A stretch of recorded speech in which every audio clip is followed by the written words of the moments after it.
Na-experience mo na ba yung tipong partner mo lang nag-like sa picture ng ibang tao sa social media, tapos ikaw parang gumuho na agad ang mundo mo? Yung tipong simpleng hindi siya nag-reply agad sa chat, pero sa utak mo may eksena ka ng iniisip na parang iniwan ka na niya? O yung tipong ang tagal niyang umuwi, kahit sinabi niyang traffic lang, pero sa isip mo may iba siyang kasama? Kung oo, ibig sabihin hindi ka nag-iisa. Kasi halos lahat tayo dumadaan, or dadaan pa sa mga moment na yan. At ang pangalan ng mga kontrabida sa love story natin ay tatlo: selos, tampo, at overthinking. Bago natin simulan, nais kong magpasalamat sa mga loyal kong subscribers sa patuloy na pagsuporta sa aking channel. Kayo ang inspirasyon ko sa paggawa ng mga bagong content. Kung bago ka sa channel ko, comment mo na kung taga saan ka. Ang masakit, kahit alam mong mali o sobra minsan, hindi mo pa rin mapigilan. Para bang automatic, para bang nakaprogram na sa utak mo. Isang trigger lang, isang notification, isang simpleng delay, isang simpleng galaw ng partner mo. At ayun na, parang sumabog na bomba ng emosyon sa dibdib mo. Pero ito ang mas malaking tanong.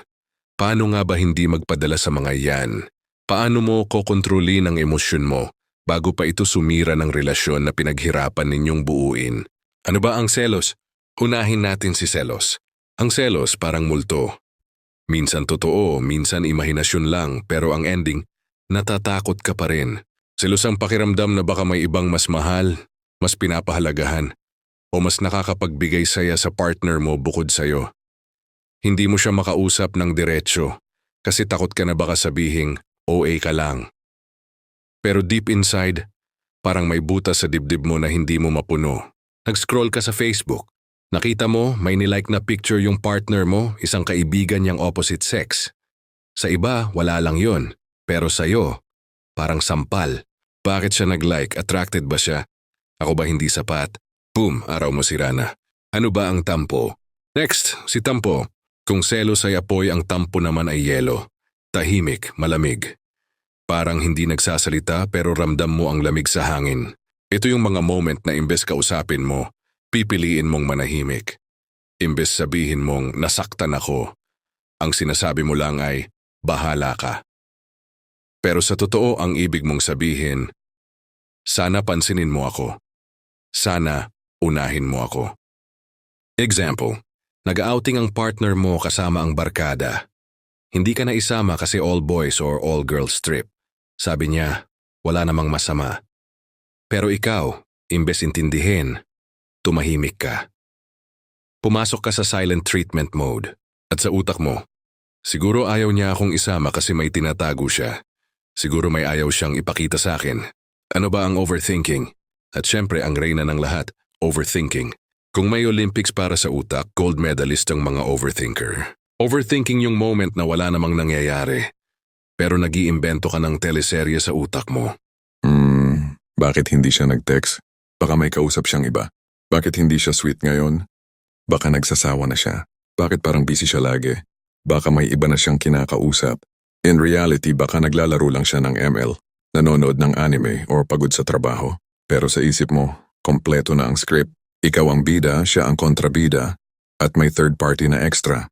Tanong, normal ba itong mga nararamdaman? O, dahil ang ugat ng selos, tampo at overthinking ay tatlo rin. 1. Takot na maiwan. Lahat tayo may fear of abandonment. Ayaw nating mawala ng taong mahal natin. 2. Insecurity. Kapag kulang ka sa tiwala sa sarili mo, konting bagay lang trigger agad. 3. Attachment. Kapag sobrang kapit mo, lahat ng maliliit na bagay lumalaki. Parang halaman na hindi madiligan. Konting init lang, natutuyo agad. Ganun din ang puso kapag kulang sa tiwala o security. Scenario 1. Social media jealousy. Nag-like siya ng picture ng opposite sex na naka-beach outfit. Ikaw, bakit siya nag-like? Crush niya ba? Hindi ba ako sapat? Samantalang sa kanya, simpleng appreciation lang yun. Scenario 2. Delay sa reply. Naka-online siya pero hindi nag-reply. Ikaw, may kausap siyang iba. Samantalang sa totoo nasa banyo lang siya. Scenario 3. Hindi kayo sinama. Nag-outing siya ng barkada. Hindi ka na isama kasi exclusive. Ikaw, may tinatago siya. Pero totoo gusto lang niyang mag-spend ng time with friends. Ang selos ay parang apoy. Kung maliit lang, nagbibigay init. Pero kapag lumaki, sinusunog ang lahat. Ang tampo ay parang yelo. Hindi mo mararamdaman agad ang lamig, pero unti-unti nitong pinapatay ang init ng relasyon. Ang overthinking ay parang Netflix. Laging may suggestion, laging may bagong episode. Ang tanong, ikaw ba ang may hawak ng remote o hinahayaan mong ang utak mo ang magpatakbo ng palabas? Hindi lahat ng tahimik may tinatago. Minsan pagod lang talaga. Hindi porket hindi ka kasama may iba na agad. Selos ang asin ng relasyon, konti masarap, sobra maalat. Ngayon, eto ang masakit na totoo. Ang tatlong to ay may cycle. Selos, nagsimula sa maliit na bagay. 2. Tampo. Tatahimik ka, lalayo, hindi makikipag-usap. 3. Overthinking. Mas lalo kang mag-iimbento ng kwento. 4. Conflict. Ending. Away o misunderstanding. At balik ulit sa simula, parang washing machine na walang tigil sa ikot. At sino ang nahihilo? Ikaw mismo. Habang paulit-ulit ang cycle, unti-unti nitong kinakain ang tiwala, respeto at pagmamahalan sa relasyon. Kaya kung nararamdaman mong madalas ka ring nalulunod sa selos, tempo at overthinking, stay ka lang dito. Dahil pag-uusapan naman natin kung gaano kalala ang epekto nito kapag hindi mo natutunang i-handle. Yung tipong kala mo simpleng mood swings lang, pero unti-unti na palang sinisira ang foundation ng relationship nyo. At dun mo makikita kung gaano kahalaga na bago pa lumala, matuto kang hawakan ang sarili mong emosyon. Ito ang masakit na katotohanan. Kapag pinabayaan mo ang selos, tampo at overthinking, unti-unti nitong kinakain ang relationship mo. Hindi mo man agad mapapansin, pero parang anay yan. Tahimik pero sirang-sira na ang pundasyon. Bakit delikado ito? Uno, selos na sobra, kakontroladong pag-ibig. Selos o natural, pero kapag sobra, nagiging control. Ayaw mong mag-like siya sa ibang posts. Ayaw mong mag-reply siya sa kahit sino. At gusto mo siya laging nakareport sa'yo kung nasaan. Sa una, baka isipin mo cute yun. Sweet ako kaya seloso. Pero ang hindi mo napapansin, nagiging jail guard ka sa partner mo. Hindi ka na partner, ikaw na yung bantay. At ang masakit, wala ng freedom yung taong mahal mo. At tandaan, pag nawala ang freedom, nawawala rin ang saya. Example, si Carlo at si Ana. Si Carlo sobrang seloso. Bawal mag-like si Ana. Bawal lumabas mag-isa. Bawal makipagkaibigan ng lalaki. Sa una, sumunod si Ana kasi mahal niya. Pero habang tumatagal, napapagod siya. Kasi yung love na dapat nagbibigay ng freedom, naging kulungan. Ending, umalis si Ana. Tuwagi tampo, Ariero, silent killer. Kung ang selos ay apoy, ang tampo ay lamig. At ang lamig na ito kapag pinatagal, kayang pumatay ng apoy ng pagmamahalan. Bakit? Kasi ang tampo, imbes na maging conversation, nagiging wall. Imbes na maging solusyon, nagiging distansya. Example, si Mark at si Jenny. Si Jenny tampuhin. Tuwing may bagay na hindi siya nagugustuhan, tatahimik siya. Hindi siya magre-reply. Hindi siya makikipag-usap. Si Mark naman, clueless. Hindi niya alam kung ano ang mali. Kaya ang nangyayari, imbes masolusyunan, lalong lumalaki. Hanggang dumating sa point na kahit maliit na bagay tampuhan agad. At ang relasyon nila, parang laging may malamig na hangin. Walang init, walang lambing. Tandaan, hindi lahat ng sugat ay dahil sa sugat na malaki. Minsan, maliit na sugat lang pero hindi ginamot, nagiging impeksyon. Ganun ang tampo. 3. Overthinking, pagpatay sa sarili mong kaligayahan. Ito na siguro ang pinaka-common at pinaka-mapanganib. Kapag nag-overthink ka, ikaw na mismo ang sumisira sa sarili mong kaligayahan. Kahit wala pang nangyayaring masama, ikaw na mismo ang gumagawa ng dahilan para masaktan. Example, nag-text ka, "Good night, love." Hindi siya nag-reply agad. Sa utak mo, hindi niya na ako mahal. Siguro may kausap siyang iba. Siguro sawa na siya sa akin. Tapos ayon, buong gabi hindi ka makatulog. Umiiyak ka. Samantalang ang totoo, natulog lang siya agad kasi pagod sa trabaho.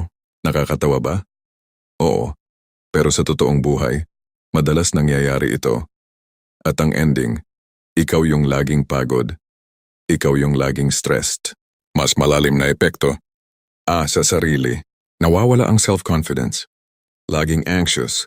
Nagiging dependent ang happiness mo sa validation ng partner mo. Peace and tindi sa partner. Na-stress din siya kasi lagi siyang iniimbestigahan. Nawawala yung sense of trust. Parang lagi siyang naglalakad sa bubog. Bawal magkamali. C. Sa relasyon. Maliliit na bagay lumalaki. Nawawala ang saya, lambing at excitement. Napapalitan ng takot, pagdududa at pagod. Ang selos, tampo at overthinking ay parang aso na hindi mo kinontrol. Sa una, cute pa. Pero kapag hinayaan mong lumaki at lumakas, ikaw na ang kakagatin. Parang baso ng tubig. Isang patak lang ng selos, okay lang. Pero kung patak ng patak at hindi mo tinatapon, eventually aapaw. At pag umapaw, maliligo kayong dalawa. Overthinking ay parang alarm clock na hindi mo pinatay. Kahit wala ng danger, tumutunog pa rin sa utak mo. At sino ang nahihirapan? Ikaw. Selos ang lason ng tiwala. Unti-unti nitong pinapatay ang pagmamahalan. Ang tampo kapag hindi pinag-usapan, nagiging pader na naghihiwalay. Overthinking ang magnanakaw ng kapayapaan mo. Bago pa may mangyari, ninakaw na niya ang saya mo. Hindi lahat ng tahimik may tinatago. Minsan ikaw lang ang gumagawa ng istorya. Social media era, sa panahon ngayon mas madali kang magselos. Isang click lang ng like button, isang comment lang ng haha, isang emoji lang ng at ayun, away na. Noong araw, ang problema lang ay kung sino ang kasama niya sa fiesta. Ngayon, kahit nasa tabi mo siya, kaya mo pa ring magselos dahil sa cellphone niya. Work-life balance. Partner mo, busy sa trabaho. Ikaw feeling mo hindi ka na priority. Pero ang totoo, sinusubukan lang niyang magtrabaho para sa future niyo. Pero dahil sa overthinking, nagiging parang kalaban ang trabaho niya. Barkada versus relationship. Bakit mas masaya ka kapag kasama mo sila kaysa sa akin? Pero ang totoo, hindi siya mas masaya. Magkaibang klaseng saya lang. Imagine mo to. Si Liza at si Paul 3 taon na. Mahal nila ang isa't isa. Pero may problema si Liza, overthinker siya. Isang gabi hindi agad nakauwi si Paul. Dapat 9 p.m. pero dumating 11 p.m. Hindi nag-text kasi lowbat. Sa isip ni Liza, siguro may iba siyang kasama. Siguro nagsisinungaling siya. Pag-uwi ni Paul, pagod na pagod. Galing sa overtime. Pero sinalubong siya ng interrogation. Ano ginawa mo? Sino kasama mo? Si Paul imbes magpaliwanag ng maayos? Napagod na lang at sumigaw. Trabaho nga eh. Ayun, away. Ang totoo wala namang mali. Pero dahil sa overthinking, nasira ang gabi. Ilang beses na bang nangyari ito sa'yo? Kaya ngayon siguro naiintindihan mo na kung bakit hindi dapat hinahayaan ang selos, tempo at overthinking. Kasi akala mo simpleng mood lang, simpleng ugali lang, pero sa totoo, unti-unti na niyang kinukuha ang tiwala, respeto at pagmamahalan sa relasyon niyo. Dito papasok ang mas mahalagang part. Paano ba talaga hindi magpadala? Paano mo kokontrolin ang sarili mo bago pa masira ang relasyon? Dito sisimulan nating pag-usapan. Paano nga ba hindi magpadala? Ano yung unang hakbang para makalaya ka sa cycle ng selos, tampo at overthinking? At para magawa yon, kailangan muna nating balikan ang pinaka-basic, ikaw. Oo, ikaw mismo. Kasi tandaan mo, hindi mo makokontrol ang partner mo, pero kaya mong kontrolin ang sarili mo. Step 1, pagkilala sa sarili. Ang unang solusyon, awareness. Kailangan mong aminin sa sarili mo na, seloso ako. Tampuhin ako. Overthinker ako. Hindi ka pwedeng magbago ng isang bagay na ayaw mong tanggapin na meron ka. Example, parang sugat. Kung ayaw mong aminin na may sugat ka, hindi mo ito gagamutin. At habang tinatanggi mo, lalong lalala. Ganun din sa emosyon. Self-check exercise, pwede mong sabihin sa video audience. Kapag nagseselos ka, itanong mo, totoo ba ito or imagination lang? Kapag nagtatampo ka, tanungin, nasabi ko ba kung ano ang nararamdaman ko o tahimik lang ako? Kapag nag-o-overthink ka, tanungin, may facts ba akong basehan or assumptions lang lahat? Step 2, facts versus imagination. Dito na papasok yung pag-differentiate ng realidad sa iniisip mo lang. Ang utak mo parang Netflix. Laging may suggestions ng mga palabas, what if may iba siya? What if nagsisinungaling siya? Pero tandaan, suggestion lang yun. Ikaw pa rin ang may hawak ng remote kung papanoorin mo ba yung palabas or hindi. Example, partner mo hindi nag-reply agad. Fact, hindi siya nag-reply. Imagination, may kausap siyang iba. Minsan kasi, isang simpleng fact binibigyan natin ng 100 dagdag na imagination. At doon nagsisimula ang overthinking. Step 3, Stoic perspective. Ito yung malupit. Kapag in-apply mo ang prinsipyo ng Stoicism, pero simplified at relatable, mas nagiging madali ang control sa emosyon. Stoic Lesson 1, Control what you can, let go of what you can't. Hindi mo kontrolado kung sino ang ilalike ng partner mo. Pero kontrolado mo kung paano ka magre-react.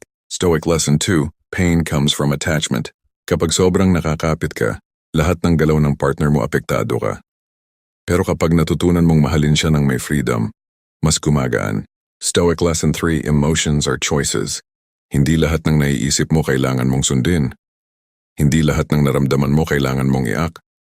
Pwede kang huminga, mag-pause, at piliin ang tamang sagot. Hindi lahat ng naisip mo totoo. At hindi lahat ng nararamdaman mo kailangan mong sundin. Step 4. Mga practical tools. A. Journaling. Isulat mo yung nararamdaman mo bago ka magsalita. Minsan, pag naisulat mo, nare-realize mong hindi pala ganun kalaki. B. Pause and breathe. Kapag trigger ka na, huwag agad mag-react. Huminga ka ng malalim, magbilang hanggang 10. Minsan, yung 10 segundo na yon, makakapagligtas ng 10 araw na tampuhan. C. Self-talk. Kausapin mo sarili mo. Relax, hindi totoo lahat ng naiisip ko. Kung may problema, malalaman ko rin sa tamang oras. D. Communication. Imbes manahimik at magtampo, sabihin mo, Love, kanina nasaktan ako nung hindi ka nag-reply. Baka pwede mong i-explain. Mas magaan yun kaysa sa silent treatment. Imagine mo to. Si Kim at si RJ 2 years in a relationship. Si Kim overthinker, si RJ chill lang. One time, hindi nag-text agad si RJ kasi naglalaro ng basketball. Si Kim, nagsusulat sa journal niya. Bakit hindi siya nag-text? Siguro wala na siyang gana sa akin. After 10 minutes, binasa niya ulit yung sinulat niya. Napaisip siya, wait, totoo ba to? Or imagination lang? Ayun, hindi siya nagalit. Inantay niya si RJ. At nung dumating ito, sinabi lang niya calmly, Love, sana kahit busy ka, sabihin mo lang na safe ka para hindi ako nag-aalala. Simple pero nakaiwas sa away. Dahil may awareness, may control. Step 5. Building new habits. Hindi overnight mawawala ang selos, tampo at overthinking. Pero pwede kang gumawa ng bagong habits. 1. Kapag may trigger, pause bago mag-react. 2. Kapag may tampo, express calmly imbes mag-silent treatment. 3. Kapag nag-overthink, journal or self-talk muna bago magtanong. 4. Laging tandaan, facts muna bago assumptions. Parang pagdi-diet. Hindi agad mawawala ang cravings mo sa soft drinks at junk food. Pero kapag unti-unti mong pinalitan ng tubig at gulay, eventually masasanay ang katawan mo. Ganon din sa utak. Unti-unti mong tinitrain hanggang hindi na automatic ang selos. Tempo at overthinking. Hindi mo hawak ang kilos ng partner mo pero hawak mo ang reaksyon mo. Hindi lahat ng katahimikan ay pagtatago. Minsan kailangan lang ng pahinga. Kung hindi mo kokontrolin ang isip mo ang kokontrol sa'yo. Mas nakakatakot ang kwento na gawa ng utak kaysa sa totoong nangyayari. Ngayon bibigyan na kita ng buong solusyon. Step by step, practical, relatable. Hindi lang para hindi ka na madaig ng selos, tampo, at overthinking, kundi para mas maging buo ang tiwala, respeto at pagmamahalan niyo ng partner mo. Step 1. Communication without accusation. Isa sa pinakamalaking dahilan kung bakit lumalala ang selos, tampo at overthinking ay dahil hindi ito na-i-express ng maayos. Golden rule, kapag magsasalita ka, sabihin ang nararamdaman mo, hindi ang akusasyon mo. Mali, siguro may iba ka kaya hindi ka nag-reply. Tama. Love, nag-aalala ako kapag hindi ka nagre-reply agad. Pwede mo bang sabihin next time kung busy ka lang? Parang customer service. Kapag galit ka agad, hindi ka tutulungan. Pero kapag maayos kang nagsabi ng concern, mas mabilis ka nilang naiintindihan. Ganon din sa partner mo. Step 2. Trust building through small actions. Trust hindi lang yan biglaan. Binubuo yan sa maliliit na bagay. Example, kung sabi mong uwi ka ng 8 kahit 8:30 mag-update ka. Kung hindi ka makaka-reply, simple busy ako love. Mamaya ako mag-e-explain. Malaking bagay na yon. At syempre ikaw rin, huwag mong isipin na lahat ng delays like ang pagtataksil. Kasi minsan, simpleng responsibility lang sa trabaho o pamilya. Ang tiwala parang salamin. Kapag nabasag, pwede mong buuin pero hindi nakasingkinis. Kaya alagaan mo bago pa mabasag. Step 3. Self-confidence development. Maraming selos at overthinking galing sa insecurity. Kung pakiramdam mo hindi ka sapat, kahit anong gawin ng partner mo, kulang pa rin. Kaya kailangan mong palakasin ang sarili mo. Practical tips. Ayusin ang sarili, health, hobbies, goals. Magkaroon ng sariling buhay sa labas ng relationship, friends, career, growth. Alalahanin na hindi mo kailangan ng constant validation para maging buo. Parang cellphone battery. Kung ikaw mismo low-bat kahit isaksak ka sa partner mo, laging draining ang mangyayari. Pero kung ikaw ay puno na, hindi ka dependent sa kuryente ng iba. Step 4, detachment mindset. Ito ang pinaka-powerful pero pinaka-challenging detachment. Ibig sabihin, mahal kita pero hindi kita pagmamayari. Hindi porket mahal mo siya, ikaw lang ang dapat niyang tingnan 24/7. Hindi porket kayo wala na siyang sariling space. Hindi porket ikaw ang partner niya, hawak mo lahat ng galaw niya. Kapag masyado kang kumakapit, natatakot ka laging mawala. Pero kapag natutunan mong mahalin ng may freedom, mas nagiging totoo at mas tumatagal ang pagmamahalan. Ang tunay na pagmamahal hindi pagkakulong. Ito'y pagbibigay ng kalayaan para piliin ka araw-araw. Step 5. Social media and modern dating application. Sa panahon ngayon, malaking factor ang social media sa selos at overthinking. Kaya kailangan nyo ng healthy boundaries. Examples. Mag-usap kayo kung okay lang ba mag-like ng opposite sex photos. Kung may ayaw ka, sabihin mo. Hindi yung magtampo ka lang ng tahimik. Kung busy siya online pero hindi nagre-reply, huwag agad mag-assume. Baka nanonood lang siya ng reels o nagbabasa ng memes. Pro tip, don't stalk. Kapag sinilip mo lahat ng likes, comments, friends list, lagi kang makakahanap ng ikakasakit mo. Tandaan, kung gusto niyang magtago, magtatago siya. Pero kung may tiwala, hindi mo na kailangan ng spy mode. Step 6. Giving space without guilt. Importante ang personal space sa relasyon. Kapag pinigilan mo, mas lalo lang siyang lalayo. Example, may barkada trip siya, payagan mo. Gusto niyang magpahinga mag-isa, hayaan mo. Ikaw rin, gawin mo rin para balance. Kasi kung hindi kayo bibigyan ng space, parang halaman na laging dinidiligan. Imbes lumago, malulunod. Step 7. Daily habits para iwas selos, tempo at overthinking. 1. Gratitude practice. Bago matulog, isipin ang 3 bagay na pinasaya ka ng partner mo. For 2. Daily check-in. Kahit simpleng kumusta ka, malaking bagay para hindi magkaroon ng distansya. 3. Positive self-talk. Sabihin sa sarili mo, ako ay sapat. Ako ay mahalaga. Hindi ako dapat matakot. 4. Limit overthinking time. Kapag na-trigger, bigyan mo lang sarili mo ng 10 minutes mag-isip, tapos move on. Si Mara at si Vince dati laging nag-aaway dahil sa selos. Pero natutunan ni Mara na mag-journal at magsabi ng maayos. Imbes na sabihing, bakit like ka ng sexy photos? Sinabi niya, love, nai-insecure ako minsan kapag nakikita kong nagla-like ka sa iba. Pwede ba nating iwasan yon para mas kampante ako? Si Vince hindi nagalit. Naintindihan niya. At simula noon, mas naging considerate siya. Walang sigawan, walang away. Kasi may communication, trust at respeto. Ang selos ay parang apoy. Pwede kang magpainit ng sopas o pwede kang masunog. Ikaw ang pipili. Tampo ay parang ulan. Konti lang nakaka-relax pero kapag bumagyo baha ang dala. Overthinking ay parang Netflix series, walang katapusan kung hahayaan mong autoplay. Pero pwede mong pindutin ang stop button. Kung mahal mo siya, hindi mo siya kukulong. Bibigyan mo siya ng pakpak at aasahan mong babalik siya sa'yo. Ngayon, may choice ka. Pwede mong hayaan ang selos, tampo at overthinking na patuloy na sumira ng relasyon mo. O pwede mong piliin na kontrolin ang sarili mo, magtiwala at mag-grow ng sabay ng partner mo. Tandaan, hindi lahat ng naiisip mo totoo. Hindi lahat ng nararamdaman mo kailangan mong sundin. At ang tunay na pagmamahal hindi selos at pagdududa, kundi tiwala, respeto at kalayaan. Kaya ngayon gusto kong itanong sa'yo, ano ang pinakamadalas mong nararamdaman sa relasyon mo? Selos, tampo, or overthinking? At paano mo siya hinahandle? I-comment mo sa baba dahil baka yung sagot mo makatulong din sa ibang nanonood. At kung may natutunan ka dito, huwag kalimutang i-like, i-share sa mga kaibigan mong kailangan din nito, at mag-subscribe para sa mas maraming videos tungkol sa love, relationship, at self-growth. Remember this. Ang selos, tampo at overthinking ay hindi kailanman mas malakas kaysa sa taong marunong magmahal ng may wisdom at control. See you sa susunod na video.